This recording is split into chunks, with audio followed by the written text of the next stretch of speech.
This episode is brought to you by VW Trends Magazine. Check them out for all the latest trends in the VW scene at www.vwtrendsmagazine.com.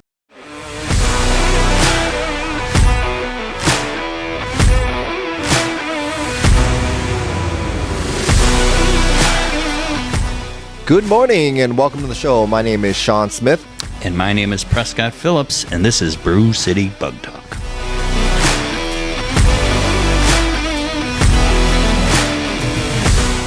Hello and welcome back to the show. How's it going tonight, Prescott? It's going to be a good show tonight. We're in the evening for once. Yeah, normally we're in the daytime recording. Yeah, this not a rarity, but it's not our usual deal. Yeah. But it is Wednesday. It is Wednesday. How's it going on this Wednesday? This Wednesday is good. I missed out on the car show at the bowling alley that everybody went to. They're stopping by the house. Yeah, we were in a tavern and a buddy of mine rides by. I could see him through the camera. And he's like, oh, he thinks we're going to the car show. Dang it. Nope, we're at the bar. And he said, we're at the bar having lunch. And the car show starts at 5, and he rolled past like 3 and doesn't answer his cell phone is what happens. So when you listen to this, John, yeah, I called you answer twice. Answer your cell phone. He did call you twice because we're going to let you know what's going on. And I saw you, and I didn't read your email. He sent you an email? That's how he. He emails? He doesn't text or call email? Email it, text his email for him. Oh, okay. So he's a little behind. All right. So we missed out on that. Instead, we're going to do a podcast because it's Wednesday. Yes. What do we have coming up? I know we have something on the books coming up here later in the month. The 28th, is it? September? I don't know. I'm using my phone right now, so I'm unable to. Yeah, it's 28th of September. But you're teaching the class. You should probably know these kind of things. I'm not teaching a class. So they're having a seminar. The VW Collective of Milwaukee, the local club up here, is putting on a seminar. It's free to members, $50 to non-members. You get lunch and stuff included, but they're putting on a little seminar. Handouts. They give you handout also of how to winterize your Volkswagen. Prescott is going to be teaching that event. Yeah, they contacted me and asked me if I'd put on a seminar since it's getting towards the end of the season and people start putting away their cars, and they want to know what they should do. And some of these people just got a Volkswagen this year, maybe have trouble starting them in the springtime, and I have a lot of cars that I store for the winter, so they asked me if I what do I do, and what should I do for the long term, short term, whatever. So we're going to have a little seminar, and I'm going to show people what I do to prep a car. We're going to actually do a car, put it up on the lift. Maybe we'll do short term, pull the battery and run, stable through the fuel system. Hey, don't give away all the secrets. They right. Pay for the class. Pay for the class. So that's what's going on the 28th of. And if you want to get involved with it, you need to get a hold of the BW Collective. Yes, if you're in the Milwaukee area, you want to be a part of it, you want some more information about it, check out on Facebook, VW Collective of Milwaukee. You can message one of the admins. Will be able to take care of all the information for that and get you all signed up. But what do we have going on today? Today we have a special guest. Who is our special guest? And who is not in studio. Not in studio, but we are in the studio. Yeah. He's a longtime friend of mine. We've known each other for a while. And why don't you introduce yourself, Dave? Another Dave. Welcome to the show, David Conklin. Did I pronounce that last name right? He's good job. You know how good he is with last names. Yes. Yeah, that seems to be a sticking point. Sean. Well, he goes by Dave. Dave. Well, I go by David. Dave. Oh, see, he goes by Dave. He goes by Dave. Which one is it? You call me Dave because you've known me a long time. Oh, only friends call you Dave. The rest of the world calls you David. I gotta call you David then? Yeah. You can call me whatever you want. I don't really care. Well, welcome to the show, Dave. How's it going? Who Thanks. are you and what brings you to the Volkswagen world? Yeah, thanks for having me on. Apologize, first of all, for my voice. It's a little raspy. I've been fighting a little cold here. But David Conklin. I live in southwestern Ohio, just south of Dayton. Grew up here, been here my life, and got into Volkswagens when I was really young. Got 2 older sisters. They're about 10 and 13 years older than me. So when it came time for them to drive, my dad got Volkswagens for them. And so we started working on Volkswagens then because we didn't have a lot of money. And to keep the thing. Your dad forced them to drive stick? Yeah. Good And deal. it's fun. You mentioned that. It's funny. I've never thought about that, but I don't recall them complaining either. It was just right. just what you did. Right? Back in learning how to drive stick was like nothing. It was both my ex-wife could drive sticks. So. Yeah. Well, they used to make cars with stick shift. Now they don't make it anymore. Now it's a struggle. You know how this podcast usually goes. We ask you how many. What was your first Volkswagen? What was your first one? That should be easy. The first one was easy. It was a '69 sedan. We'd had several as family cars, my sister's cars at that point. My dad had restored a little '67 for himself, an Ohio car, so it was really rusty. And he did actually a pretty nice job with very limited tools and such. So when it came time for my first one, we went down to South Carolina and bought a '69 sedan because his theory was buy a good car. Don't deal with rust. And I still believe that very much. I believe it. I just can't afford it. Yeah. Well, times have changed a lot, haven't they? And they just get rustier for some reason. Yeah. So we went down to the Carolinas, South Carolina, away from the ocean. No guarantee that's going to be rust-free either. So, right. Well, we got away from the ocean, and it wasn't just a nice low-mileage, clean car. Yeah, you have to get a hillbilly car. It was $700 probably, if I remember right, somewhere in that range. Mm-hmm. Original paint. Nice. Never been hit. So, we got that home, took it apart. I had been working with him on Volkswagens for years by that point. I was 13 when we bought that car. Oh, wow. When I was 10 years old, he had me out there pulling motors. And, Mm-hmm. We used to race. When he did that 67, we'd start, I remember we started him on one side of the car and me on the other. And we raced to get the bumpers off and the fenders off and the lights out of it. Oh, nice. And I came really close to beating him. Except you had a bunch of stuck fender bolts or something, right? And he probably just broke them all off. Yeah, and you were trying to finesse them. He was just snapping them. I didn't have the strength with my little arms. Yeah. But, it was, so I'd been working on them for a while. And we bought that car when I was 13. We had a single car garage at the time. We just took it apart and restored it into a Cowlook car. And that was your high school car? That was my high school car, yeah. Burgundy color, de-chromed, 8-spoke MPs lowered. Oh, yeah, just like everybody. Yeah. Everybody had the 8-spoke MPs and European front bumper with the turn signals in the bumper. And the 135s up front that you never stopped. I did. I've always done 145s. I always thought you were living large. Wide track, right? Yeah, wide track, easy to stop the car. 135s, you're just hoping you're not locking them up. Did you do anything to the motor on that one, or was it all stock motor? It was a 1600 single port with a stock carb. And I was thinking about this today. It's like I was so much more willing just to do stuff back then with no knowledge whatsoever. Just dive in blind. Yeah, and I was in a junkyard. I used to, even as a teenager, I would go pick junkyards and sell parts to make money, Sure. And I found a bug with a set of 041 heads on it in the junkyard. And I still don't know. I was trying to think today, how did I get them off in the junkyard? I had to have dropped the motor and just ripped them off right there on the ground. You could get them off with it installed in the car, but it's zero fun.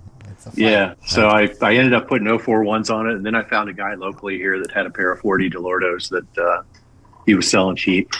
Yeah. And I spent all of my money, probably, and then some, and bought those DeLordos and stuck it on it, and that was rad. That was oh yeah, that was like 88, so that was just as cool as you could get. The taste of horsepower. Yeah, it made a little noise. It had one of those horrible S&S exhausts that had the two big aluminum cannons that came out. My car, Agent Horn, your orange car had those. Yeah, yeah. Every time the worst sounding exhaust ever. And if you dragged on anything, it would rip the mufflers off of it. I couldn't lower the rear end because I dragged the mufflers on the ground. I'm like, dang it. Yeah, S&S. That was rad back in the day. What ended up happening to this car? I drove it through high school. I was going to say, I remember at lunchtime one day, we were out there, me and a couple of buddies, car guys, right? And we're taking turns making little passes through the high school parking lot, and I could bang second gear and chirp the tires. I thought that was awesome. Until I did it about 10 times, and then I think I just softened the valve spring so much that it wouldn't make any more power. But so that car, I abused it through high school. I took really good care of it, but I beat on it. And just sadly, right after I graduated, I was in traffic and rear-ended someone in traffic. Just, youth. Yeah, Yep. been there, done that. So you ended up trashing the car, or did you pull some stuff off of it? Or? No, that was that would have been late '89. So I stuck it in the garage. My dad had built a nice 2.5 car garage by then, so we had a little room to work. Got the kind of custom bug, and decided to go really crazy with it. But because by now I'd learned how to weld, fabricate a little bit, and again, young enough to not be afraid to try anything. So that's the hardest part. People are scared. Yeah. I bought a '67, rusty '67, and took all the good parts off of it, the hood, the deck lid, the aprons and stuff, and started to put those on that '69. Totally shaved it, and suicide doors and hidden hinges. Oh, man. Oh yeah. Hey, it was '89, and just kind of got to the point where it just wasn't going to be what I wanted. By then, you didn't start chopping the top. No, I never did that. I never liked chop tops. Me neither. And I see people sawing them up. I'm like, what was wrong with the way it was? I did put a ragtop clip in it. Yeah, that's pretty common. Kind of funny story there. There was 2 ragtops in a junkyard not too far from me. And so me and my brother-in-law went over there with 2 hacksaws and a packet of blades. Because that's all we had. We didn't have sawzalls or anything. Yeah, right. Nothing was cordless back then. Cordless was a hacksaw. The A pillars were easy. The B pillars were easy. Man, those C pillars were tough because you only had so much. You got so much throat on the saw, right? Right. It would only go in so far. Yeah, so you missed by 2 inches coming from each way. Like 4. So we cut as much as we could. Then we got underneath it and just started folding it back and forth. And eventually the metal fatigued and got him out. Yeah. But what's funny about that is one of my best friends, Drew Strunk, who I think. Yeah, Drew. He was telling me just a few years ago, he said, yeah, I met this guy. He's a Volkswagen guy somewhere around Dayton. I mentioned your name. He's like, oh, man, I hate that guy. And I'm like, who is this person? And then he told me the name. I'm like, I've never heard of this guy. And I looked him up on Facebook. I'm like, I don't know this person. And turns out he had been planning on buying those ragtop clips out of that junkyard. Oh. And somehow found out that I beat him to it by like a week or 2. And for 30 plus years, he's been carrying a grudge. It's Wes Pickler all over. Yeah, it's Was Wes the guy's Pickler. name Wes? No. Yeah. Why did these people hold grudges so long? I mean, let's just let it go, dude. I don't even recall meeting him before, but yeah. He's holding a grudge, though. Yeah, I love it. People are funny. Yeah. It's just, and it seems like some Volkswagen people seem to hold a grudge very long. So let me ask you this: how many Volkswagens would you say you've owned throughout your life? Not a tremendous amount. I usually keep most of my stuff. I have trouble. That's what I told him. I go, listen, he doesn't sell a lot of cars. Yeah. He's had every car he's ever owned. There's nothing wrong not quite with that bad, but yeah. Yeah, Well, you've owned every car I've ever known since we've known each other, if that makes any sense, right? You own not more necessarily, but because when I met you, you had your 67, and that's yeah, I still have that, of course. yeah, I still have that. So I've probably had 9 or 10.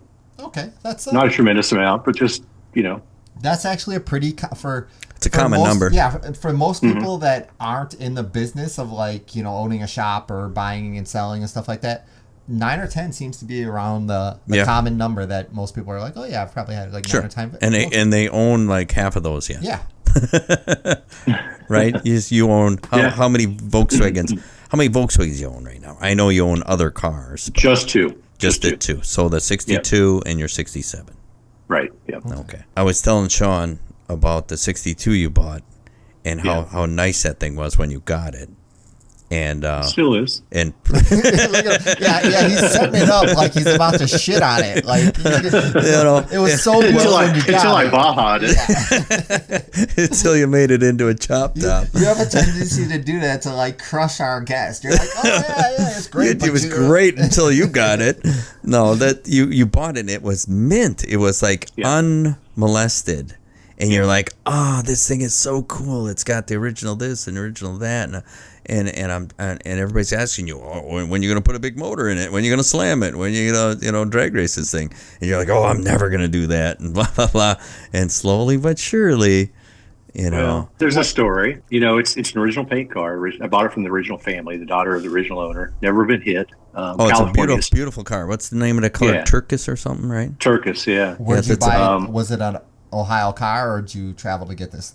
It was a Central California car, so super dry. Okay. The bottom of it is as shiny, if not shinier than the top. The fender wells are absolutely perfect paint. Never been undercoated. Everything's original. Original seats, upholstery, running boards, Wow. fender welding. Absolutely original car. It's got the original bumpers, all the glass, and it's totally pristine. So I rebuilt the 40 horse, upgraded a little bit, put some new old stock 83 millimeter pistons and a 69 crank in it just to make a 1500 out of it. Looks stock, right? But I can at least go the speed limit on the freeway. Right. I've built or I've been involved in a bunch of those. They just want it to look like a 40 horse, but they want to get on the freeway. Yep. So Great little combo. Yeah, this is your opportunity to get going up to highway speeds. You know, make it a 1500. So put new little skinny white walls on it. It's a beautiful, happy little car. Makes people happy. I get lots of waves, and I had it about a month ago at a German car fest here in town and got best of show, which was very cool. Multi-make German car show, because the people appreciated the originality and all that, so that was very cool. But back in the spring, I came across basically my entire life I've been looking for a set of real magnesium BRM wheels.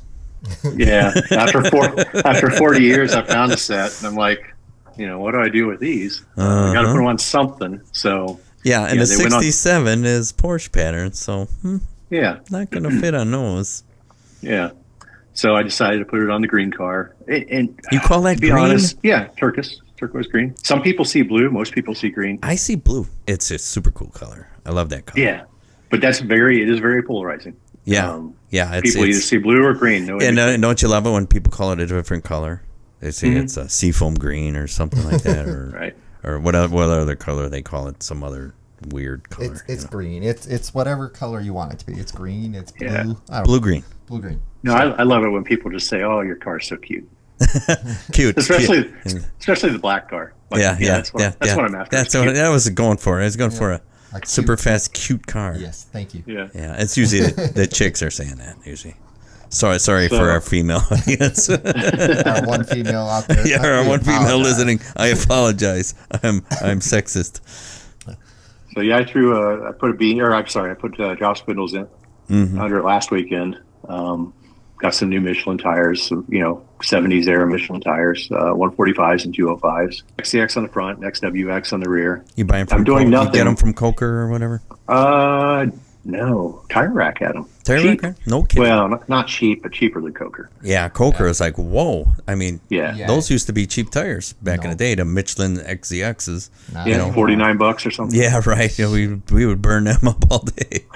They're $250 a piece on Coker. Yeah, Nice. right. Yep. Yeah, and you got them on Tire Rack, $150. Like that. Okay, cool. It's still expensive, but my thought is I'm not going to do anything to the car I can't reverse in a weekend. Exactly, and that's the thought of a lot of people. They do the resto mod stuff, right? They don't want to ruin the value of the car by making permanent changes. People don't like it. They don't like it much now. Now, when people look at it now, they're like, "Why'd you put those ugly wheels on it?" It's like, well, I get it, but that's what they mean a lot to me. There's the history of them and all that. And see, so cars have transitioned from, like you said, like daily driver hot rods to like classic cars, and now these cars are worse stuff, and it's a classic vehicle, and so a lot of people want the originality to them, I guess. To finish up on the 62, I bought my really good friend Scott Wheeler had a 2332 that he spun a rod bearing in, and he wasn't going to use it anymore, IDA motor, and he made me a good deal on it. I bought that, and I'm thinking, I'll just plug that into that 62, and then the more I think about it, it's like, then I got to do a gearbox, and the axles, and then I start, if I do that, I'm going to beat on it, and so I'm going to leave the 40 horse in it. Sure. I got one of those little Zenith NDIX 2 barrels. I'm looking for a manifold right now. If anyone has one. Really? Serious. Well, for a 40 horse? Yep. Is it the cool one that it's the blue carburetor twists? Oh, the blue one. Wow, we have to talk. Okay. It's rusty as get out, but you can have it for chipping. Okay. We'll talk about that later. Yeah, we'll talk about that. I'll take a picture of it for you. But you can have it. Were you there when I got it? No. I don't know what you're talking about. So, was he maybe. Okay. Yeah, sure. Yeah, here's the short story on the manifold. We don't need the story of the manifold. We're good. You guys are working out some deals. You can cut this out later. Now I got to edit out the story. I got to do more editing. No, it's a good story. What is the longest Volkswagen you've owned? In length or in years? Yeah. Do you have a limo? No. Sure. That'd be Both. my black. Let's go with both. That'd be my black '67 Cowlook car. I bought that in '94, I think. So 30 years. Oh wow. So Sean doesn't know the story of. Now we've had. See, this interview comes to be after David Ward, because David Ward had mentioned you, and I think he also mentioned the trip out to California to Carlsbad, or at least Chuck did. Chuck did. Yeah. And so why don't you? The '67 is involved in that trip as well. Yeah. So why don't you tell us a little bit about your version of going to Carlsbad and your '67 and drag racing? So hold on. Was this the story that Chuck had talked about? How you got cars drove out there? Yeah. No. This was on the trailer. Okay. Yeah. Did he talk? Yeah. The cars driving out there was when Mike blew up his motor with the sand. Yeah. Okay. Yeah. Fritzy. Yeah. That's when they drove out there. Yeah. That's another story. You'll have to get Mike on. That's a great story. Well, yeah, we can do Mike Fritz next. The story that we're talking about. We'll just go right down the line. So this story that we're talking about here is you, Chuck Fryer, and who else? John Plow. John Plow. You guys rented a car hauler. Well, it didn't really rent. You stole the car hauler. You loaded it up. Chuck borrowed it. Let me back up. Streamline this. Yeah. We'll get it straight from the horse's mouth. So John started Cowlook.com. I was heavily involved with that with him. Of course, we're absolute Cowlook nuts.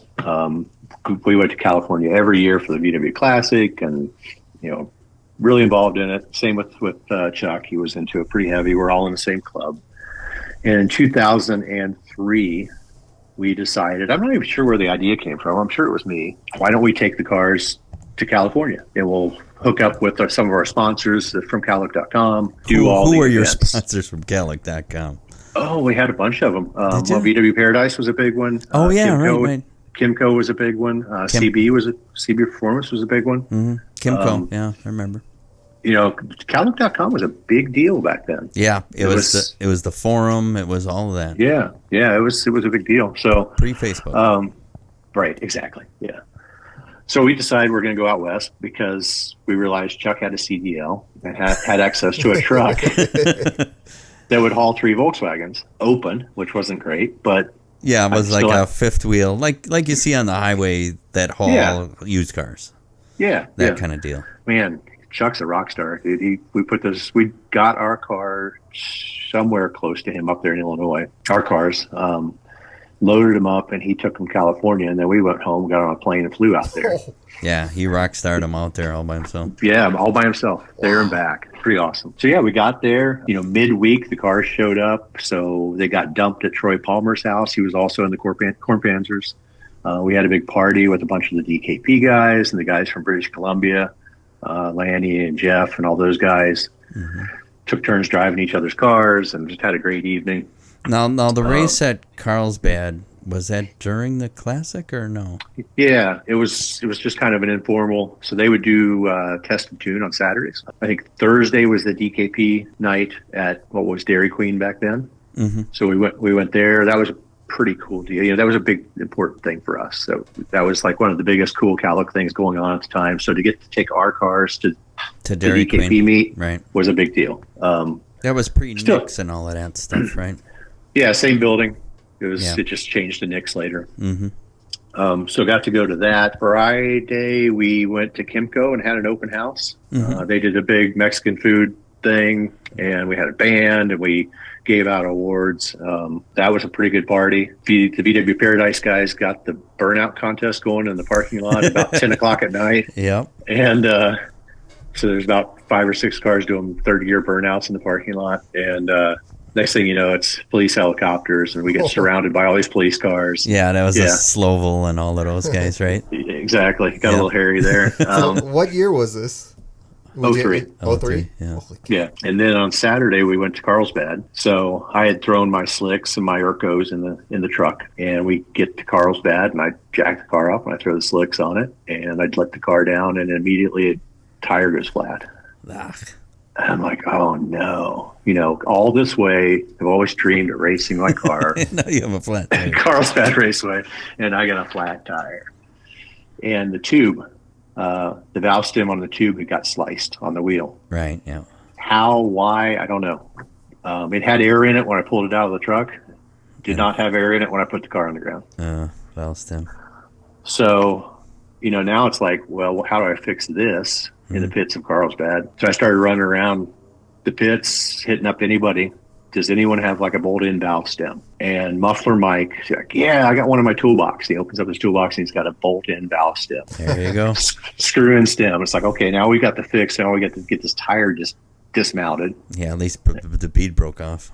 Yeah, get the bead broke so we can pull the tube into the tire and stick the valve stem in it. Mm-hmm. So I've got this great photo of, I think it was Chuck and Richard Roth jumping up and down on the tire trying to break the bead in the pits of Carlsbad. And then what we ended up doing was Matt Homer got his rental car. We held the wheel and ran the tire over with the rental car, broke the bead on it. Desperate times, right? Right. Yeah, hey, got to get it done. Got the right thing the wrong way. Got it on. Ended up getting to make 3 passes, which was less than I wanted, but hey, found out that Carlsbad had no starting line traction. No. Car had were those the days when it still had weeds in the shutdown? Oh yeah. Cormac used to joke about that. He'd say, "Yeah, it's springtime. They're going to go out and mow Carlsbad now." The mow the shutdown. Yeah, car ran its best ET ever that day, but with the slowest reaction, or slowest 60 foot by about, I think it was a tenth and a half off on the 60 because it would spin the tires so hard. Yeah. So what was it? What was the ET? It went 1220 at 107 aspirated. So wow. That's a big deal. Yeah, that's exactly what my black car runs. It's kind of what it's the magic. You pour all this into a pot and stir it up, and boom. That's what you. Yeah. You get 1220. What was your setup back in the day? It was pretty mild. It was a 2276, 10-1, FK8 cam, which is pretty small. Mm-hmm. Had a great set of heads, 40 millimeter intakes, 37 exhaust. And that was kind of what made the car a little semi-famous at that time. No one had ever run that quick with a 40 millimeter valve. Mm-hmm. It just was a great combo. It made a lot of torque, so it was zippy. Yep. Yeah. Really, really fun on the street. A lot of fun on the street. Yeah. So you ran a 1220, best ET on that car. Well, until I put a turbo on it. Okay. That's another bad decision. Yeah. Tell us about the. Well, hold on. Was there more to that story before we jump off topic? Yeah. Just the next day we went to the VW Classic. That was Sunday, and that was kind of we were exhausted. So we went to the Classic and just kind of collapsed. But you're right. It's 100% exhausting. And yeah, especially when you have a car there and you're trying to keep it clean and changing wheels and tires. And, right. And also, you were actually showing it at a show that was going on in the Classic? Or is the Classic is Sunday, the big, end of the festivities let thing. Let him tell his story. Okay. Well, I'm just telling you what it is. Yeah, it's of course any event you go to, you want the car to be clean. Yeah. So you're constantly wiping it down, and it was all worth it. We had a great time, and again, thanks to Chuck for getting us out there and back. And and safely. I mean, I would be worried to death somebody pulling my car across the nation on an open trailer. Oh yeah, stay awake, Chuck. Don't fall asleep. So this car eventually got a turbo motor on it, or a turbo, or a turbo. You pull the motor and upgrade everything. Same motor, put a cage in it, bumped the compression down a little bit, not as much as I should have, but same combo. I just threw a turbo on it. Not to jump ahead in the story, but is this the same cage that you were just recently cutting out? Yes. Okay.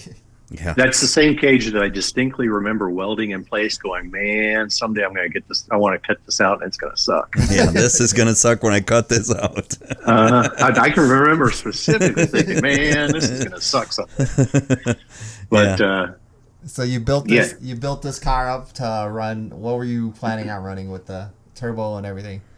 I didn't know. I just wanted to go faster and make more noise. And okay, I had gone for a ride in Jason Loffer's turbo street car on the street. Terrifying as a passenger, and just wanted some of that. So it doesn't help that Loffer's driving. Right. Funny story there. No mercy on you. Funny story there is, it was late at night. We just got the thing running.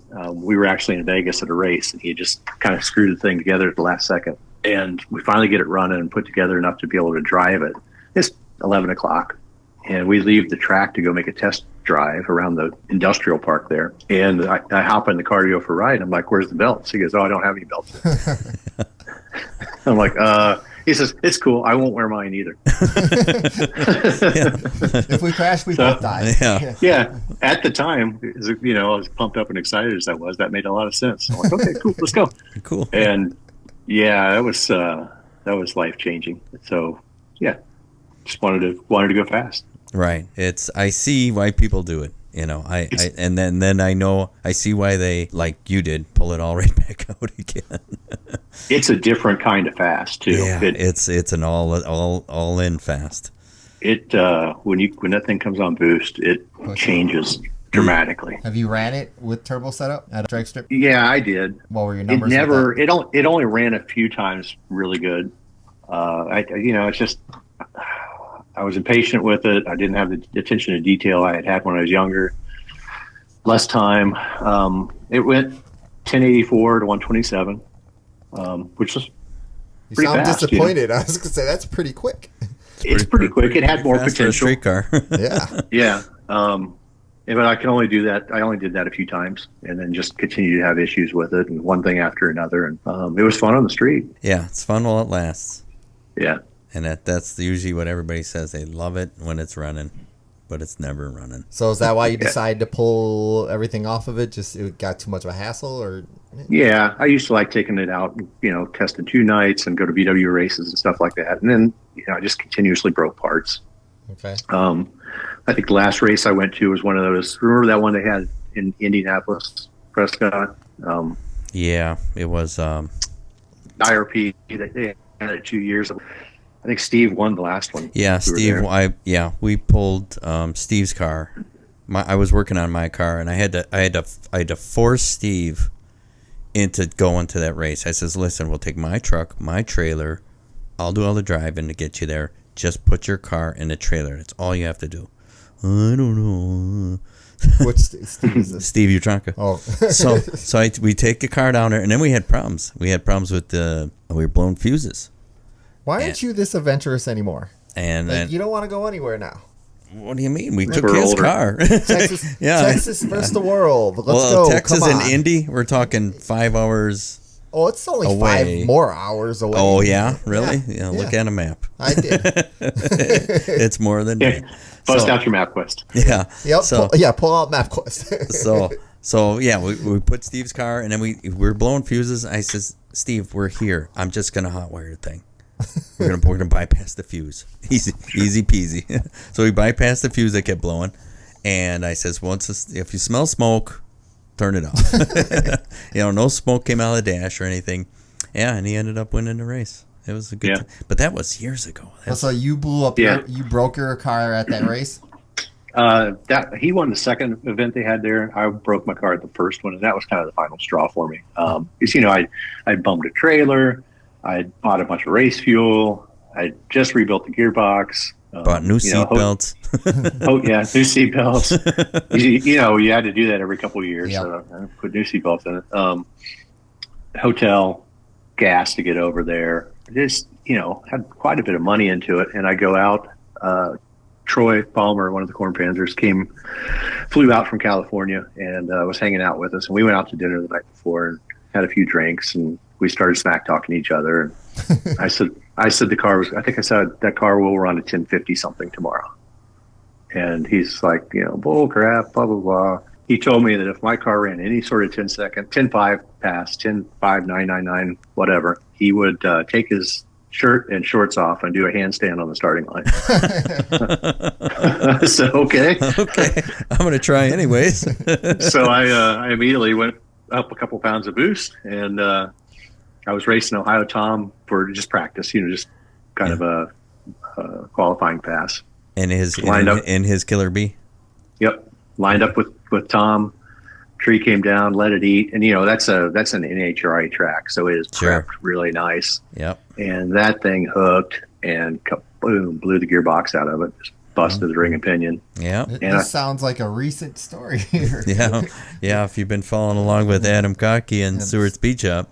It's a Volkswagen thing. Yeah, right. It's gearboxes got to be done. They got to be done right. And, it was a heavy car. It was a street car. It's not like a race car where you don't have a rear clip, so it's no big deal to drag the motor off the back of it and swap out the gearbox. It was a big ordeal to take all that turbo plumbing off. Oh, yeah, it's a plumbing nightmare. And then to disassemble all the intake and all that extra stuff and drop the thing out the bottom. It's a lot of work. And I said, you know what? I just don't have it in me anymore.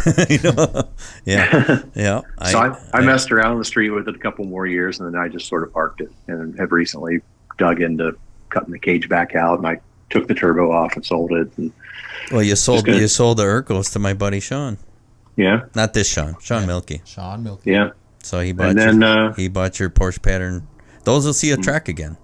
That's cool. So they're going on his drag and drive mode. The goal is to take it back to what it was, just the traditional Cowlick car, and put on the street. Now those wheels you have, those are the original wheels. Tell us a little bit about those Porsche pattern. What are they? I don't even know. American Racing. Are they like torque thrusts or something like that? Or? Yeah.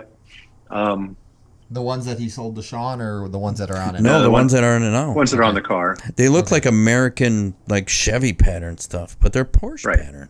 Right. Super rare. Yeah. Gotta be. Where'd you find those at? I'm a car guy. I'm into all kinds of cars. And so one of the things I did when I was younger to help pay for the hobby was buy and sell wheels, too. I'd go to junkyards and dig through piles of aluminum wheels and sell them to the hot rodders. And so I got to know American Racing wheels quite a lot. And that was before they were reproducing them to the hot rodders. I was at Pomona Swap Meet. I think the second time I'd been out there. I see this guy who I later found out to be Mark Herbert, which was a pretty famous performance guy in Southern California at the time. He's carrying these torque thrust wheels. So I stop. I'm like, man, they have a weird offset to them. What are they? He said, oh, these are awesome. They're for Porsche. Oh, okay. And the next day he had them on the back of his car. Mm-hmm. So I'm like, I've got to have a set. I've never seen them before. That particular wheel only came in a 15x7, which is obviously way too big for the front. Mm-hmm. So Dayton's a machining town, a lot of machine shops and car people here. So I found a set somewhere on the East Coast. Did not pay much for them because I didn't really know what they were. And nobody did back then. There wasn't a market for them yet. Yeah, no. So I had a local guy cut the fronts down to 4 inches wide. Wow. Take them back together. 4 inches. Wow. Yeah. So is it out the back or? Yeah, cut the back off of them. Okay. Yeah. So it's a very positive offset wheel. So it's inset. Mm-hmm. Right. Yeah. They're super cool, super original, which is different because everybody's cookie cutter, Everybody's BRMs or Urkos or MPs or whatever, Yeah. So I put them on. To my knowledge, I was the first Cowlick car to have that particular wheel, which is kind of fun, kind of neat. And I ended up making several more sets for people I knew. I'd find them and have them narrowed and that, that kind of thing. Yeah, cool. So is the goal for that car to put it back the way it was when you originally built it? Yeah, IDA motor. IDAs, FK8. Yeah. No, unfortunately. So I sent that, like I told you, I used pretty much the same motor for the turbo setup and just beat on it. And so I sent that engine out to Jason Lawfer. He volunteered to rebuild it for me. And, I get the phone call. It's like, hey, your crank's tracked. I'm like, really? How can that happen? I just bought this only crank. Put 30 pounds of boost to it. Exactly. I'm thinking, I just bought that thing. And it's like, well, that was 2005. But And then he called me back again a few days later, and he's like, "Hey, your heads are junk." It literally cracked them right through the ports. Ooh. Yeah. So that was really pretty gut wrenching, because that was a good set of heads. A good Really, set of really heads. good set of heads. I know it's heartbreaking. I have a bunch of heads that I'm like, I wish I wouldn't have destroyed these. Yeah. They worked so good. New motors, 2276 again. Set of CB wedge ports. Sure. I don't know whatever cam he puts in, he won't tell me. Top secret. Whatever cam, whatever compression. He says it'll be faster than it was. I don't care. I'm not going to race it, but I want it to be fast. But I'm not gonna race it. You want it to run 12s at least. Yeah. All right, so let's get into this. Speaking of racing, so you are the founder of CornPanzers, is that correct? I wouldn't say founder, really. Okay. You were labeled as the original CornPanzer. I think that's what David Ward said. Yeah. So and I wasn't going to dispute him because I don't know. It was more of a collective thing. That's what I thought. Give our listeners a little bit of a background to what is the CornPanzers, how widespread are you, and stuff like that. Like, when were you started? Sure. I have to guess probably 2000-ish. So Troy and I met. Troy Palmer was living in Chicago at the time. He was working out here. He grew up in Arizona, moved to Southern California, was a big impy collector and cow look guy. And I met him at a swap meet. We hit it off because we were into the same stuff, and there wasn't too many of us back here that was into that stuff. So we hit it off immediately. And then in 1999, we went to the Michigan Buggy Builders swap meet. So I was going to meet him there, and he said, "Hey, I've got this friend from Canada, John Plow. He's going to meet us there as well." So we meet John. Same thing. John's the same age as me, grew up obsessing about cowlick cars since we were little kids. Pretty much the same level of obsession. And so we hit it off immediately. And we start just doing, talking to each other all the time, the three of us. We meet Matt Homer out of Michigan. Same thing, Matt's real big into cowlick stuff, and he's on an island up there in Michigan. Richard Roth is a huge MP guy out of Cleveland.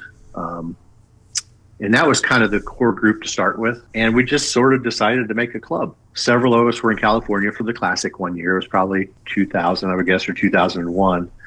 And we were talking to one of the DKP guys. I don't remember who it was. They knew about our cars and stuff. And you got, one thing you got to remember about California guys is anything east of Arizona is farmland. Right, and hillbillies and rednecks. Yeah. I mean, obviously painting with a broad brush, but a lot of those guys they just, why would they ever leave California? It's perfect, right? So they just, the perception they have when I'd say I was from Ohio, it's like, oh, you just live in a bunch of cornfields and outhouses, And I'm exaggerating a little bit, but not totally. Yeah. And so anyway, that was the perception. And then one of them just kind of made that comment. Oh, you're like the CornPanzers, because we had DKP style cars, but we were back here. Tell our listeners what DKP stands for. Oh, yeah, sorry. DKP, Der Kleiner Panzers. Right. The little tanks. It's a cowlook VW club that started back in the 60s. Yeah, because Panzer means tank in German. Yeah. It's not very good German, but... No, it's close enough. When a bunch of 18-year-old kids in the late 60s came up with it, it was close enough. Yeah, it was close. That's why all the anything that starts with... So you got CornPanzers and our little club here in Wisconsin's Beer Panzers. And it's all it's a ripoff of your ripoff. Yeah, but one ripoff's okay. Double ripoff. But it people know what you're about then in the know anyway. Yeah. So so that's where the name came from. And then Chuck Fryer came aboard shortly thereafter. David Ward came aboard, and just we had a lot of fun in the Midwest. We'd go to Milan before that race went away. Oh yeah, there's so many meet up there. Yeah, the meetups before the Lansing swap meet were epic. I mean, we've had some past stories about some of those Oh, meetups. we would bribe the bartender to stay open later and all that good stuff. Oh, I forgot about that. Yeah, we told the guy who's like, how much if you could stay open 2 more hours? Yeah, and he says, just a minute, I'll call. And we all thought he was calling his boss. And he's calling his girlfriend. He's like, I think we gave him $100. And he stayed open a couple more hours. I says, we're in, man. Which was great when we were getting up the next morning at 4:00 in the morning. Yeah, and we're closing this place at midnight. So yeah. Did I meet you at Buggy Builders or at Milan? I can't remember. I'm not sure exactly where we first met and were introduced to each other. Yeah. It was just our groups just commingled. And So did you guys have the beer Panzers before you met the CornPanzer guys? Oh, no. No, the beer Panzers came much later. Okay. Much. I think just to spite us. Yeah. Just to be an annoyance. So was there ever CornPanzer beer Panzer rivalry? Not really. No, not really. Not even any kind of rivalry. No, you guys didn't shit talk each other and like all that good stuff. No, Not really, because they were, we were a pretty niche group. right. And the only fast people were me and Steve, and the beer Panzers were only drag racers. The rest of everybody else is just kind of fringe, fast street cars, but not real. Are you talking the CornPanzers? No, the beer Panzers. The beer Panzers? Right. So the CornPanzers were all like drag race guys or Pretty Street much cars. so. Fast street cars. Okay. Yeah, pretty much. But we raced a lot. But it was They actually raced they were the all cars. street legal cars. Okay. Yeah, they actually raced a lot. So, but I remember the one time we were at the night before Lansing, and we rented a I don't know who rented it, but we rented a conference room. Mm-hmm. We did that a couple of years. Yeah, we did that a couple of years, and we gave Ohio Tom a jacket. He wasn't even in the CornPanzers. Yeah, Tom and I used to smack talk a lot. Right. And he, his car is yellow with backwards black scallops and or vice versa. And I used to tease him about it. He calls it the what is it? Killer Bee. Yeah, the Killer Bee. Really cool car, very fast. He's got Very that fast. thing. Ohio That guy Tom. has money. Yeah, the guy, will have him on the show because Ohio Tom is legendary. He's built a lot. He's gone through a lot of motors. He's built he has some fast stuff. We keep trying. Yeah, if he shows up to a track, he's most likely going to win. Yeah.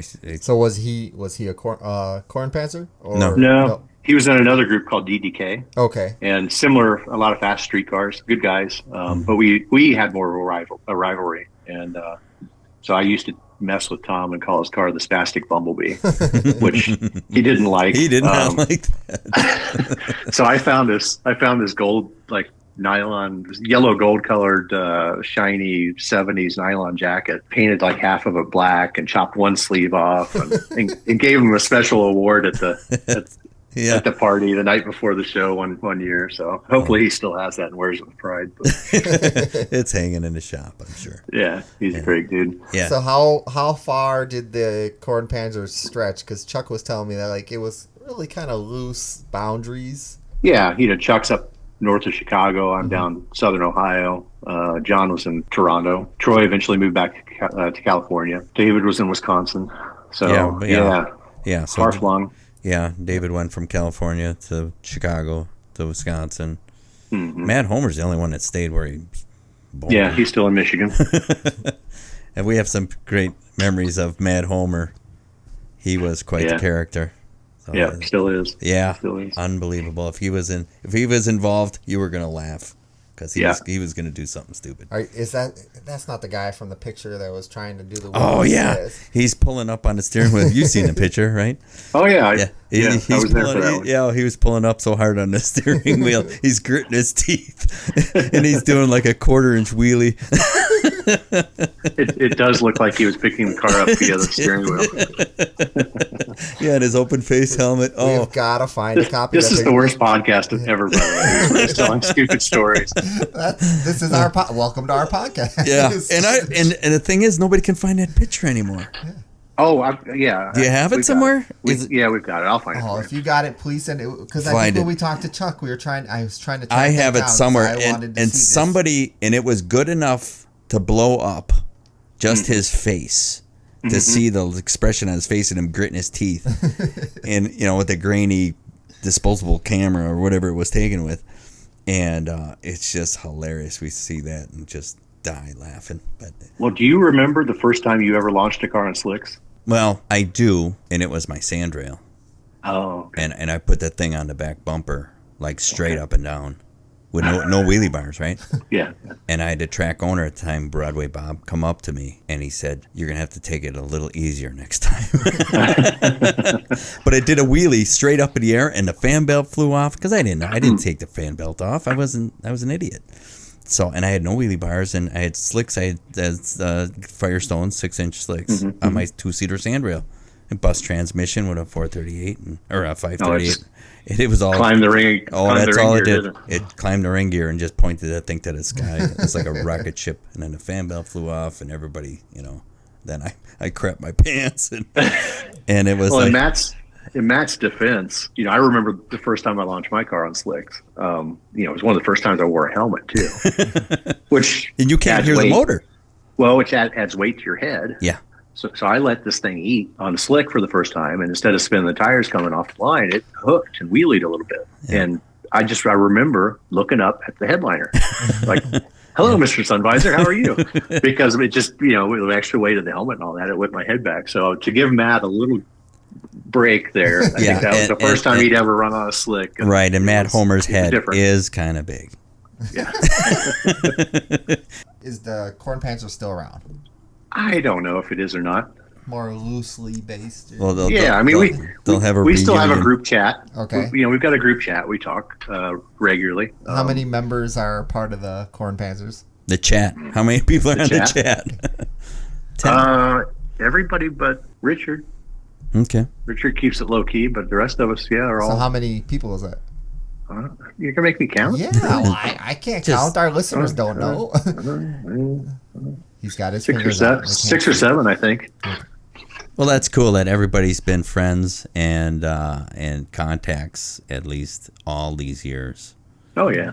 I mean, because we met in the 90s. Yeah, we've watched kids grow up and go to college. Yeah, all that kind of stuff. People get married and have babies and stuff, and geez, we were young and dumb. Right. Yeah. Right. But it was definitely good times. It was neat to meet really cool people. Just because of a stupid hobby. Right. But yeah. We had a lot of fun. And that's what this podcast kind of reiterates, that longtime friends. Yeah. Once you get a Volkswagen friend, they'll do anything for you, and vice versa. The friendships last almost as long as the grudges do. So, Sean, I'll tell you a Prescott story. Oh, nice. Do I You remember? talk about, but, oh yeah, I'm sure you do. One of my earliest memories of Prescott was at the Buggy Builder swap meet in Michigan. Oh, and we were like a row over, an aisle over from him. And I can remember in the afternoon, or late morning, because we're usually out of there by noon. Yeah. Just selling garbage, right? Yeah. And all of a sudden, this big kablam, really loud. It's a big hall. It echoes through the room, huge bang, and then like yelling and laughing and all this stuff. I'm like, what in the world is going on? And then a few minutes later, same thing, bam, really loud. What? So I walk over to, he's laughing. I can see him laughing. Everybody's laughing. Like, okay, this is apparently coming from Prescott. So I walk over there. He has this giant sledgehammer. It's a homemade sledgehammer. Homemade sledgehammer. I've heard stories about. I think it had a 6-inch aluminum diameter head on the hammer. Yeah, so 6x10 head with about a 4 or 5 foot long steel handle. It was funny. It had graphics on the head. It said the Equalizer because Sean Hansen had a sign shop. The handle was a hockey stick taped up like a hockey stick. Oh, okay. And that hammer's still around. Yeah, we'd bring stuff. Well, hold on, let me tell the story. Yeah, let him finish the story. Let me tell the story here. Okay. It's my story about you. It's my memory of okay. Prescott. So I'm like, what in the world is this guy doing? So he would bring junk parts, like a couple of junk carburetors where the throttle shafts were worn out or whatever, and put $3 on it. The plastic bag, carburetor inside, $5 or $3 tag on it or whatever. He'd wait for somebody to pick it up and offer him $2. And then he'd take it from it and say, I don't know. Let me see. And he'd put it down on the ground and he'd grab the hammer real quick and just haul off and mash the thing flat. And say, yep, $2. And then, he's not a total jerk, so he'd always have a better carburetor behind him, hidden somewhere. He's like, no, here's a better one. I'll sell you $5 or whatever.